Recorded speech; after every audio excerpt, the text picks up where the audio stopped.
Généralité sur les fonctions, comme je signale ici, il y a, c'est pour les premières années sciences maths et pour les premières sciences.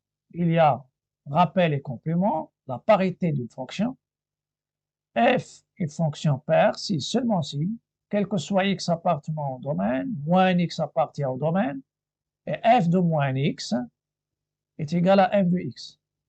F est impair si seulement si quel que soit x appartient au domaine, moins x appartient à f, et f de moins x égale à f de moins f de x.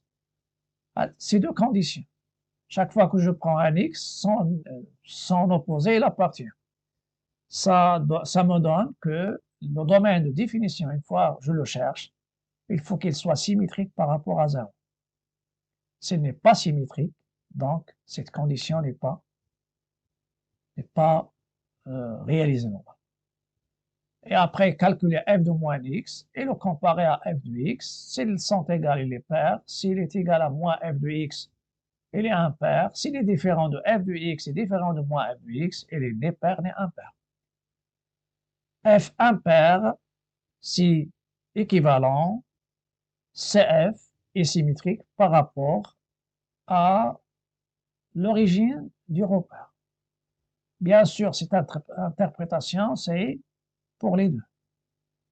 C'est-à-dire, c'est mal placé, c'est ici. Donc, l'interprétation géométrique, c'est ici. Donc, f est impair, si seulement si CF, la courbe, il est symétrique par rapport à l'origine.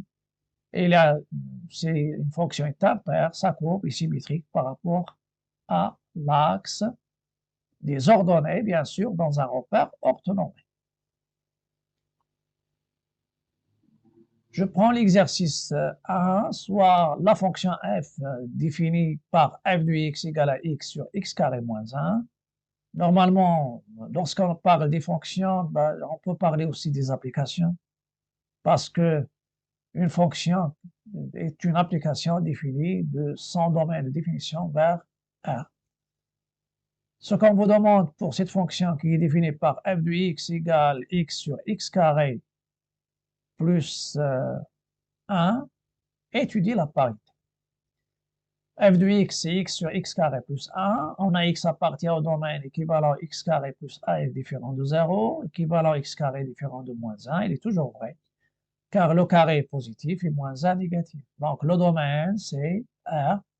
Et si moins l'infini plus l'infini, donc c'est l'union de deux intervalles, moins l'infini 0, union 0 plus l'infini, qui sont symétriques par rapport à l'origine. À 0, pardon. Étudions la parité de R. On a quel que soit x appartenant à R, moins x appartient à R, car R est symétrique par rapport à 0, c'est pas haut. Et quel que soit x appartenant à R, f de moins x, c'est moins x sur moins x, le tout au carré, plus 1, et moins x à la puissance n égale, le moins s'en va, c'est la puissance est paire, et le reste, c'est la puissance est impaire. Donc, ça va me donner ici moins x au carré, c'est x au carré, plus 1. Donc, c'est moins f de x. Donc, ma fonction f, elle est impaire. Un exercice 2, soit la fonction f définie par f de x égale valeur absolue de x plus a sur 2 valeur absolue de x moins 3. Et c'est f la courbe de f dans le repère orthonormé OIJ. Montrer que c'est f est symétrique par rapport à l'axe des ordonnées. Il y a un S qui manque ici, l'axe des ordonnées. Donc, pour montrer, il suffit ici de montrer que la fonction, elle est paire.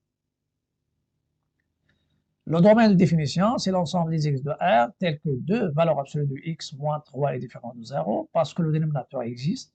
On peut toujours calculer la valeur absolue d'un réel, quel que soit son signe.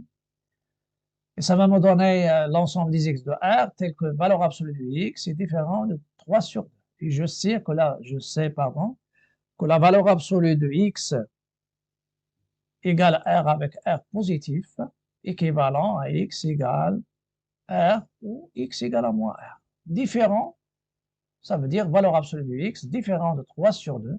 Ça me donne le ou avec la négation, il devient normalement, il y a deux valeurs x est différent de 3 sur 2 et x différent de moins 3 sur 2. Donc, dans ce cas-là, je cherche quand est-ce la valeur absolue de x égale à 3 sur 2. Ça me donne x égale à 3 sur 2 ou x égale à moins 3 sur 2. Ça va donner la paire moins 3 sur 2, 3 sur 2. Et je les je retranche ces deux éléments qui sont opposés de R. Après, il suffit de montrer que f est une fonction paire. Voilà. Donc, on doit montrer que c'est une fonction paire. N'oubliez pas, normalement, vous pouvez commenter, vous pouvez, n'oubliez pas les interactions. Si vous avez des remarques, à la fin du vidéo, essayez de s'abonner à ma chaîne pour recevoir et activer la cloche pour recevoir tout ce qui est nouveau sur ma chaîne. Et pour m'encourager aussi. Pour tout réel x, si x appartient à R moins 3 demi, 3 demi, ça veut dire x différent de moins 3 demi est différent de 3 demi. Si je fais donc moins x, ça sera différent de 3 demi, moins 3 demi. Donc, ça reste dans le domaine moins x, c'est aussi dans le domaine. Et f de moins x, c'est la valeur absolue de moins x plus a sur 2 valeurs absolues de moins x moins 3. Et je sais que deux nombres opposés, ils ont même valeur absolue. Valeur absolue de moins x égale valeur absolue de x. Donc, ça me donne f de x. Donc, ma fonction, elle est paire. Et finalement, sa courbe, c'est f, est symétrique par rapport à l'axe des ordonnées. Je vais passer maintenant à la monotonie. Pardon, la périodicité, parce que on doit parler un peu de la périodicité. Et après, je passe à l'étude de la monotonie, surtout avec le taux d'accroissement. La périodicité d'une fonction. F périodique. On sait les fonctions périodiques, on sait que ce sont les fonctions, surtout on parle des fonctions trigonométriques, sinus, cosinus, tangente. Mais il y a aussi des fonctions qui sont périodiques. F périodique de période t avec t strictement positif est équivalent, quel que soit x appartenant de f, x plus t, tu ajoutes la période, il appartient au domaine, et f de x plus t égale à f de x. Ça veut dire x, si tu ajoutes la période, il te donne f de x. Et j'ai ajouté ici en général, ça c'est deux conditions qui sont essentielles. Mais si on a ces deux conditions, on peut avoir, quel que soit x appartient au domaine, f de x plus k fois t égale f de x pour k appartenant à f. On doit se souvenir des propriétés de la fonction sinus, fonction cosinus. Elles sont périodiques de période de pi. Et vous avez sinus de x plus 2p, c'est sinus x. Et vous avez aussi sinus de x plus k fois 2pi, c'est-à-dire 2p c'est tour, un tour complet, multiplié par un entier relatif. Donc, si soit tu ajoutes un nombre de tours dans le sens positif ou dans le sens négatif, tu reviens bien sûr au point de départ. Donc, il y a cette propriété pour sinus, cosinus, tangente aussi. On a quel que soit x appartenant à R, x plus 2p appartient à R, sinus de x plus 2p c'est sinus x, cosinus de x plus 2p c'est cosinus de x.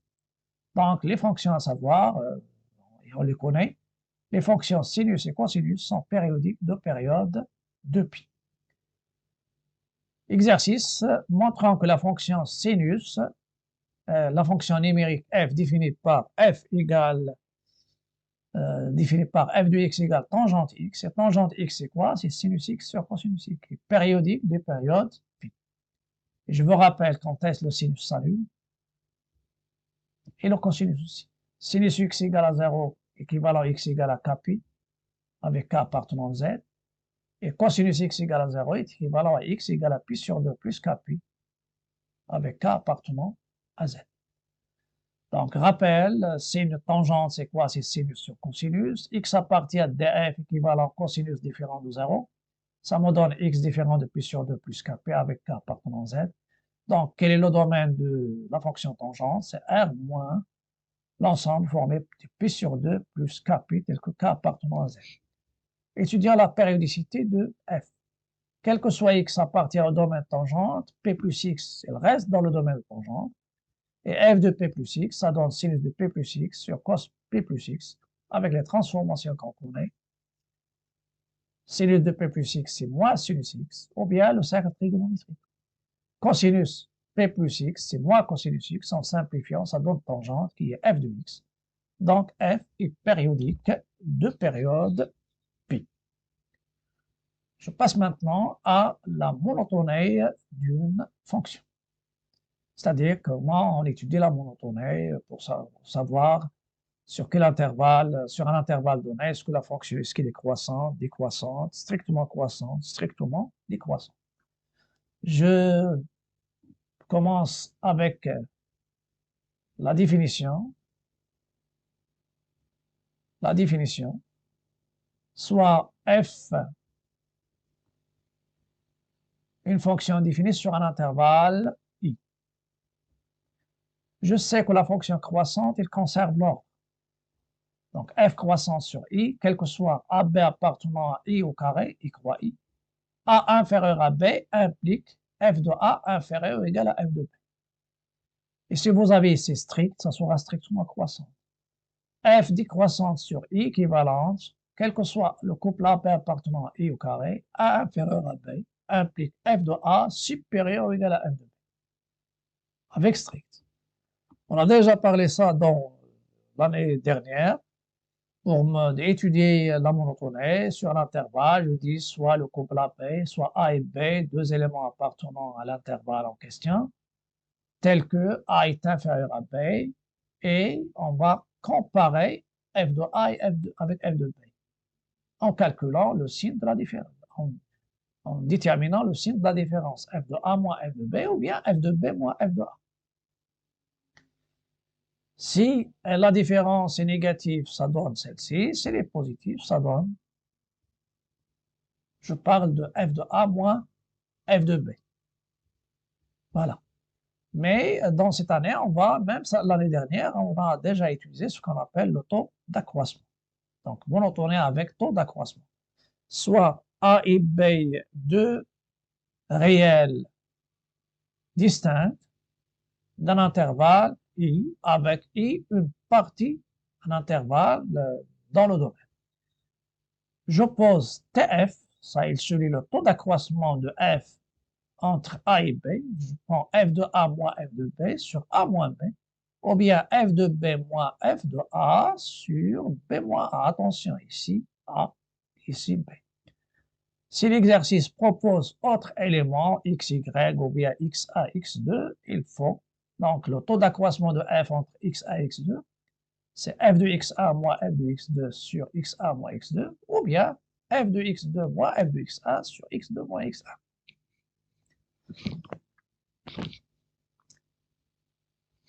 Il y a une proposition, ou bien deux propositions, ou bien ici il y a même quatre.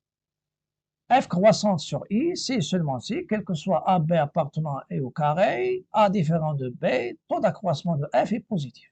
Je vais revenir au taux d'accroissement. Si le taux d'accroissement est positif, ça veut dire ces deux, le numérateur et le dénominateur, elles sont de même signe. Soit les deux sont positifs, soit les deux sont négatifs. Le cas ici, A moins B négatif, f de A moins f de B négatif. Le rapport sera négatif. C'est A moins B positif, et f de A moins f de B, ça sera positif. Ça veut dire A supérieur à B, et il donne f de A supérieur à f de B. Donc, ça conserve l'ordre. Donc, si le taux d'accroissement est positif, directement, tu dis que la fonction est croissante. S'il est strictement positif, strictement croissant. Mais dans le cas où le taux d'accroissement, en général, entre deux éléments A et B de l'intervalle I qui sont différents, c'est le négatif. Ça veut dire le numérateur et le dénominateur, elles n'ont pas le même signe. A moins B négatif, ça veut dire A inférieur à B. Le dénominateur, automatiquement, ça sera positif. F de A supérieur à F de B. Donc, il n'y a pas conservation d'ordre. Donc, ma fonction est décroissante. Supérieur égal, supérieur, inférieur égal. Mais si vous avez ici le taux d'accroissement strict dans les deux, je dis strictement décroissant. Et je vais traiter un exercice. Donc, en général, ici, quel que soit, je dis soit A et B, deux éléments appartenant à I au carré avec A différent de B. Et comment je procède à trouver le taux d'accroissement? F de A moins F de B sur A moins B. Je remplace F de A par son expression, F de B par son expression, et je cherche à factoriser par A moins B. Une fois je simplifie, c'est j'utilise les deux réels A et B. Une fois on simplifie par A moins B, j'obtiens le taux d'accroissement. Et je reviens aux intervalles donnés, utiliser bien sûr l'ordre, le signe, etc. Et ça vous donne le signe du taux d'accroissement.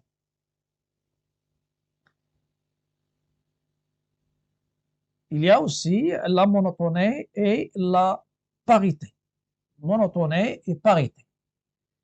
Soit I et J, deux intervalles symétriques par rapport à 0. J'ai indiqué 0 parce qu'on confond 0 avec l'origine. Je sais qu'une fonction paire, sa courbe est symétrique par rapport à l'axe des ordonnées. Donc, il n'y a pas, si je prends deux intervalles qui sont symétriques par rapport à 0, on n'aura pas la même monotonie. Il faut se souvenir de la parabole, décroissante, croissante, ou bien croissante, décroissante. Donc, il n'y a pas de même monotonie. F croissante sur I implique décroissance sur J, et inversement. F décroissante sur I implique F croissante sur J. Donc, si la fonction est paire, F varie en sens contraire, donc ne varie pas de même sens sur l'intervalle IJ. Donc, varie de sens contraire ou bien en sens contraire. Mais pour une fonction qui est impaire, comme la fonction impaire, c'est une fonction dont la courbe est symétrique par rapport à l'origine. Donc, croissante, il reste croissante. Décroissante, il reste décroissante. Donc, croissance sur I implique croissance sur J. Décroissante sur I implique décroissance sur J. Donc, il varie au même sens. Croissante, croissante, décroissante, décroissante. Sur deux intervalles qui sont symétriques par rapport à l'origine. Et je vais passer maintenant à un exercice. Et ça sera le dernier. Bien sûr, ça sera le dernier pour clôturer ce live de ce jour-là. L'exercice 3, soit f, une fonction telle que f de x égale à x plus 1 sur x. Plus 1 sur x.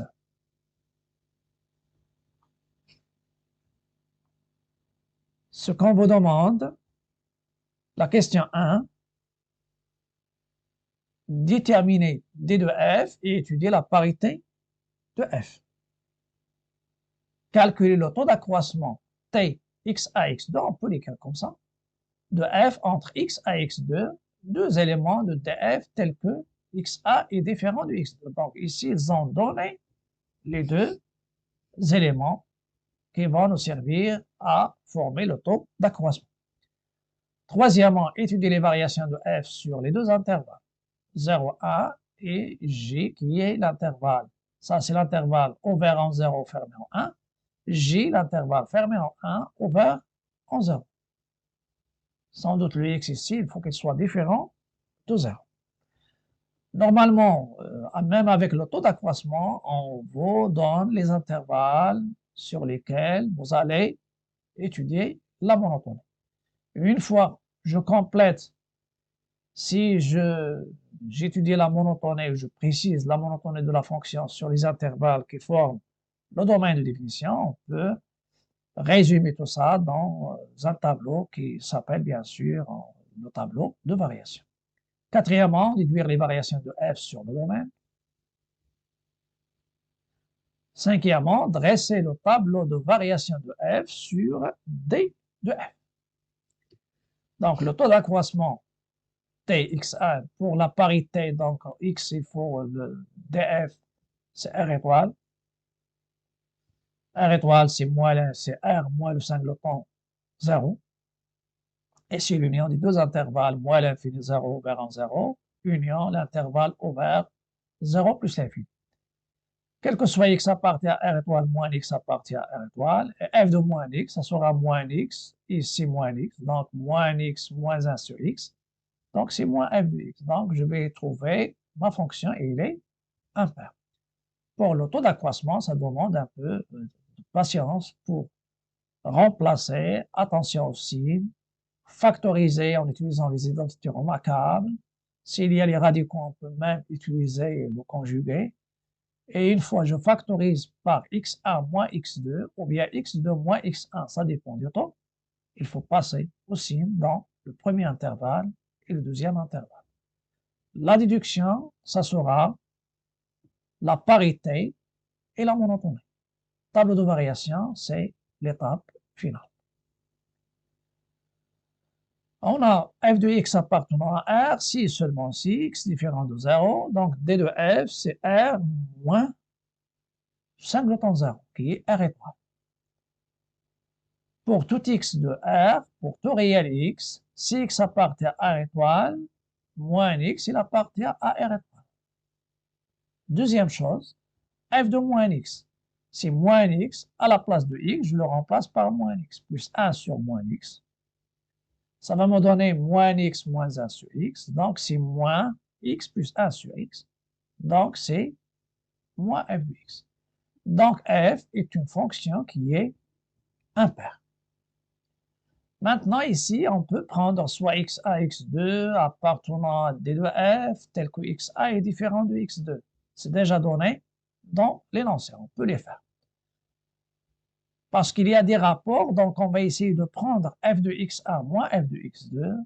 Il y a les indices, c'est pourquoi vous pouvez choisir f de x moins f de y, ou bien f de a moins f de b, c'est seulement pas donné les valeurs, c'est-à-dire les éléments auxquels on va appliquer le taux d'accroissement. f de xa moins f de x2, la première chose, je remplace x1 plus 1 sur x1 moins, donc on ajoute les indices, ça ajoute bien sûr un peu l'écriture. On fait attention. Moins x2 plus 1 sur x2. Après, éliminer les parenthèses. Et ça reste les x1 plus 1 sur x1, moins x2 moins 1 sur x2. Donc, il y a deux manières. Pour moi, soit on fait ce qui était donné ici, ou bien je regroupe xa moins xa. Entre parenthèses. Plus deux fractions. 1 sur xa moins 1 sur x2. Réduire en membre dénominateur, ça donne x2 moins xa sur xa moins x2. Multiplier le numérateur par moins 1 pour avoir moins, entre parenthèses, xa moins x2, et factoriser par xa moins x2. Ici, on va développer. Le dénominateur, ça sera le produit. Après, vous pouvez remarquer ici, ce qui est semblable, c'est ces deux-là. Voilà. Je vais indiquer. C'est semblable. x2 moins xa. Voilà. Je vais les mettre entre parenthèses après. Ça, ils sont semblables. Donc, il y a un facteur commun. Ce qui est ce facteur commun, c'est xa, x2. Ça, c'est multiplié. Et le x, c'est écrit comme croix, donc il faut faire attention. Donc, je factorise par xa, x2, xa fois x2. Facteur de x1 moins x2 plus x2 moins x1. Je fais la parenthèse, ou bien je fais un moins et je fais xa moins x2. Je factorise par xa moins x2. Donc, xa moins x2, facteur de xa fois x2 moins 1 sur xa, x2. Ça, c'est f de xa moins f de x2. Après, je vais passer à diviser par le dénominateur. Donc, le taux d'accroissement de ma fonction entre xa et x2, c'est quoi? C'est f de xa moins f de x2 que j'ai déjà factorisé. Au lieu de faire sur, je multiplie, ça c'est bien, par 1 sur xa moins x2. Après, je simplifie ces deux-là. Et ça reste le taux xa fois x2 moins 1 sur xa fois x2. Ça, ce sont des multiplications. De préférence, on écrit xa, x2 sur xa fois x2.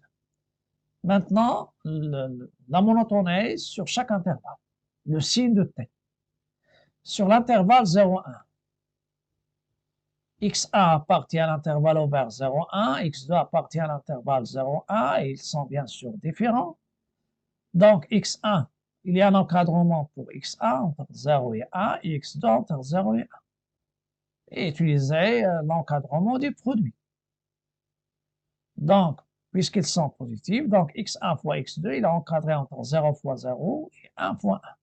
Donc, il est entre x1 fois x2, il est inférieur ou égal à 1. Je veux le signe de xa moins xa, x2 moins 1. Donc, x1 fois x2 moins 1, il sera strictement négatif car xa et x2 ils sont différents. Voilà. Et on sait que x1 fois x2 est positif, donc l'auto, négatif sur positif, c'est négatif. Donc, ma fonction est strictement décroissante sur l'intervalle ouvert 0,1. Il nous reste un seul intervalle. Sur l'intervalle J, soit xa appartient à l'intervalle fermé 1 plus l'infini, et x2 appartient à l'intervalle fermé 1 plus l'infini. Automatiquement, l'appartenance, ça donne x1 supérieur ou égal à 1, x2 supérieur ou égal à 2. Ils sont bien sûr positifs, donc x1 fois x2 est supérieur à 1 fois 1, voilà. Et puisque xa est différent de x2, donc xa fois x2 est supérieur à 1, ou bien le fait directement, xa fois x2 moins 1 est strictement positif. Et le produit est supérieur à 0, donc pour tout d'accroissement, ça donne positif sur positif, c'est positif. Et finalement, f est strictement croissant sur l'intervalle fermé 1 plus l'infini. Même si vous dites croissant, décroissant, c'est déjà, il y a la monotonie, sauf si on me demande strict. Maintenant, je vais passer à la monotonie et la parité. Je sais que ma fonction, ma fonction, elle est impaire. Donc, l'intervalle 1 plus l'infini, quel est sans symétrique par rapport à 0? C'est moins le symétrique de plus l'infini, c'est moins l'infini, le symétrique de moins 1, de 1, c'est moins 1. Donc, c'est moins l'infini, moins 1. Puisqu'elle est croissante sur 1 plus l'infini, elle sera aussi croissante sur moins l'infini, moins 1. Sur l'intervalle 0, 1, ouvert en 0, fermé en 1, sans symétrique, c'est l'intervalle fermé en moins 1, ouvert en 0. Il était décroissante sur 0,1 et ça reste décroissante sur sans symétrique. C'est ce que je vais vous donner maintenant. F, il est impair et le symétrique de l'intervalle 0,1, c'est moins 1, 0. Le 0, ça reste ouvert. Et le symétrique de l'intervalle fermé 1 plus l'infini, c'est l'intervalle G' moins l'infini moins 1. On sait que F, ça c'est la première, c'est pas moins, ce sont des traits d'union. F strictement décroissant sur I, donc F est strictement décroissant sur I'.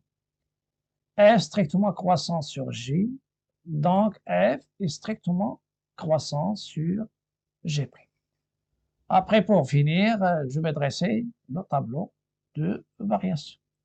Tableau de variation, ça c'est F sur D de F. C'est un tableau en double entrée. Il y a les X sur lesquels je fais le domaine, ça c'est une valeur interdite. Et les intervalles où il y a changement de monotonie, il y a en 1, 0, 1, et il y a en moins 1. 0, 1, ouvert en 0, 1 plus l'infini, moins l'infini moins 1 qui est le symétrique de celui-là, et moins 1, 0, le symétrique de... Donc, sur l'intervalle moins l'infini moins 1, elle est croissante, c'est comme celle-ci. Et sur l'intervalle moins 1, 0, elle est décroissante, c'est même monotonie sur 0, 1. Ici, c'est un minimum. Donc, on va parler après, je vais parler des extrêmes. Dans le live prochain, je vais parler normalement pour la généralité sur les fonctions, on va parler des extréments, ce qu'on appelle minimum, maximum, relatif, absolu.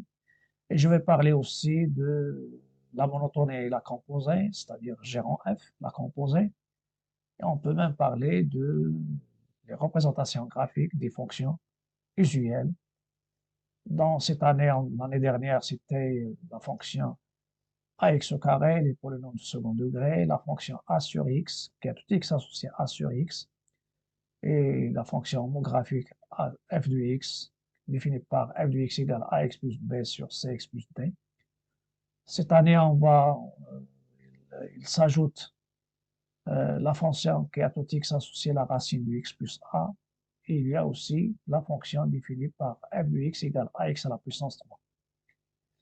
Donc, pour calculer son maximum, c'est f de moins 1. f de moins 1, c'est moins 1, moins 1, moins 1 sur a, donc c'est moins 2. C'est le maximum. Ici, c'est f de 2, f de 1. f de 1, c'est a plus a, c'est 2.